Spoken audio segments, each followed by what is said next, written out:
Well, it's a story we've been covering from the beginning. After 3 years of testing, Green Mountain Reservoir in Summit County is finally free of invasive mussels. That feat gives Colorado some pretty big bragging rights.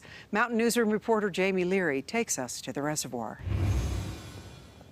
The recent all clear for Green Mountain Reservoir means that Colorado's the only state completely free of these invasive species. But it doesn't mean they can't be transferred here from other states where there's still a problem.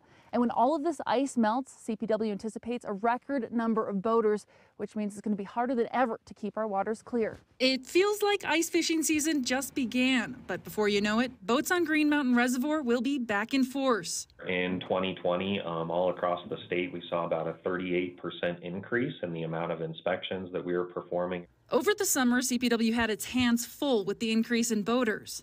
Right along with that, we also saw a significant increase in the amount of mussel-fouled boats that we intercepted. Luckily, none have made it to the water since 2017 when the state detected mussel veligers, which is the microscopic or larval stage of the quagga mussel there in Green Mountain Reservoir. This is a quagga mussel. Much like zebra mussels, they can have wide-ranging impacts. Having those sharp shells and things out there on the beaches is not going to be any fun to hang out, but it can also attach to things like people's boats and clog up their propulsion systems. Or larger infrastructure, like our dams, and they're hard to stop.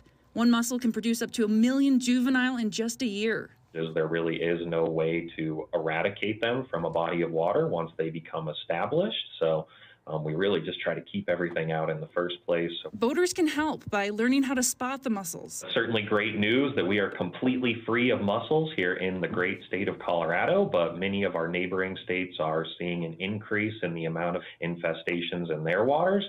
So it continues to be extremely important that we continue to take these preventative actions. CPW set up a boater check station when the mussels were detected in 2017 and says it plans to continue that this summer. In Heaney, Jamie Leary, CBS 4 Mountain News.